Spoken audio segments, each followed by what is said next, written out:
सुनकर देखो, सुनकर देखो, सुनकर देखो जी।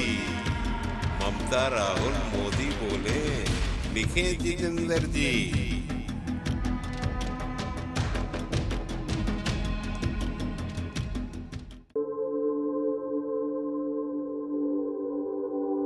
मैंने पहले ही कहा है 2024 में 2004 दोहराया जाएगा। 20 साल बाद 2004 में आप याद कीजिए, सभी एग्जिट पोल ने अटल बिहारी वाजपेयी जी की सरकार को निर्णायक प्रचंड बहुमत दिया था। सिर्फ बहुमत नहीं, प्रचंड बहुमत दिया था 2004 में। पर सरकार कांग्रेस पार्टी और यूपीए गठबंधन की बनी।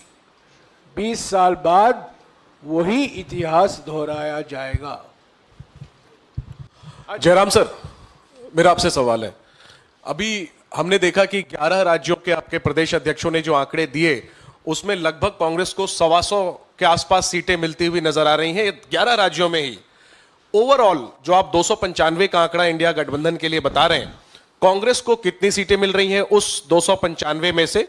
और क्या राज्यवार, जैसे आप चैनलों के एग्जिट पोल पर सवाल खड़े कर रहे हैं, क्या कांग्रेस राज्यवार कोई आंकड़ा दे सकती है कि इंडिया गठबंधन को राज्यवार कितनी सीटें मिल रही हैं? और आखिरी चीज कि न्यूज चैनलों पर जो एग्जिट पोल हुए हैं वो एक पेशेवर तरीके से एजेंसी के द्वारा किए गए हैं।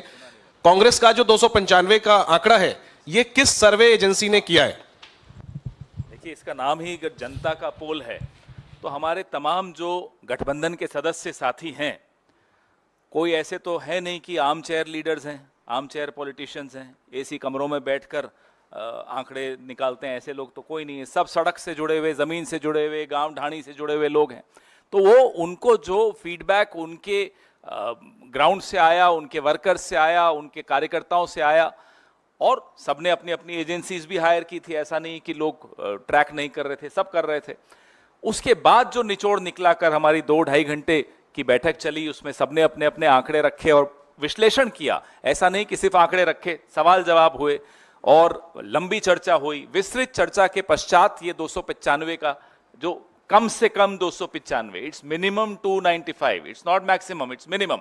तो ये आंकड़ा उस वक्त उन तमाम नेताओं से बात, जो नेता वहां नहीं थे उनसे भी संपर्क हुआ फोन पर, और उनसे फोन पर लंबी बात हुई, और उसके बाद यह आंकड़ा आपके सामने हमने रखा। सुप्रिया जी, मैं कांग्रेस की सीटों पर नहीं, आप में से बहुत सारे साथी चुनाव मैदान में गए, आपने वहां से रिपोर्टिंग करी, जिन लोगों ने क्षेत्रों से रिपोर्टिंग करी, क्या आप इन आंकड़ों से वाकिया रखते हैं? आपको लगता है कि इस तरह के आंकड़े सही भी हो सकते हैं? जितना आक्रोश हमने जनता में देखा बेरोजगारी को लेकर, महंगाई को लेकर, जिस कदर युवा गुस्सा दिखा, आपको लगता है ये आंकड़े सही हो सकते हैं? मेरी अपनी खबर है, और क्योंकि आप ही लोगों के बीच में रहकर 20 साल काम किया है, कि न्यूज रूम्स खुद चौक भौचक्के थे कि इस तरह के आंकड़े आ ही नहीं सकते, क्योंकि वो लोग गए। तो मुझे लगता है ये व्यवसाय है कुछ लोगों के लिए, वो काम करते हैं, उसका उतना ही मनोरंजन लीजिए, मनोरंजन उठाइए 2-3 दिन, और 4 जून को जब असल आंकड़े आएंगे तो वो जनता की आवाज है, वही मतादेश है।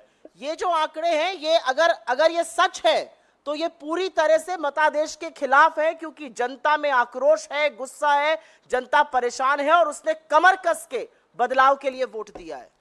इसमें मैं कुछ ऐड भी करूंगा। एक नाम मैं नहीं लूंगा, लेकिन एक बहुत ज्यादा सेलिब्रेटेड सेफोलॉजिस्ट, जो जिनके बारे में सब इंतजार कर रहे थे कल कि उनके आंकड़े आए या नहीं आए। देखिए, पारदर्शिता बहुत आवश्यक होती है, नेताओं के लिए भी होती है, पत्रकारों के लिए भी होती है, और जो सेफोलॉजिस्ट हैं उनके लिए भी होती है। वो दरअसल काम भारतीय जनता पार्टी के लिए करते हैं, उनके पेरोल्स पर हैं, उनसे पैसे लेकर काम करते हैं, और पहला आंकड़ा उन्हीं को, जो भी उनकी फाइंडिंग होती है, पहले अमित शाह जी और पीयूष गोयल जी के सामने रखते हैं। अब ये आंकड़े वहां से आए, टेलीविजन के माध्यम से जनता में फैलाए जाए, किसके थ्रू किया जा रहा है? एक ऐसी एजेंसी के थ्रू, एक ऐसे व्यक्ति के थ्रू जो कि full time Bharatiya Janata party के लिए काम करते हैं। उससे पहले उनकी प्रिंटिंग प्रेस थी कहीं मध्य प्रदेश में। तो ये सब बातें पारदर्शी तरीके से लोगों के सामने आनी चाहिए। ये सट्टा बाजार को इन्फ्लुएंस करना चाहते हो आप, चलिए कमा लीजिए 1-2 दिन। आप मंडे को शेयर मार्केट को इन्फ्लुएंस करना चाहते हो, चलिए मंडे को आप वो भी कमा लीजिए, आपके जो टेम्पो वाले दोस्त हैं उनको कमाना है उनको कमाने लीजिए। लेकिन अगर आप कुछ और षड्यंत्र रच रहे हैं, if there is a conspiracy you are hatching and you are trying to legitimize that conspiracy through these आंकड़ास, then I am sorry the country is watching you। ये षड्यंत्र को आप एक जामा पहना रहे हैं कि नहीं साहब देखिए माहौल बन गया। ये माहौल क्यों बनाया जा रहा है, ये सवाल आज पूरा देश जानना चाहता है।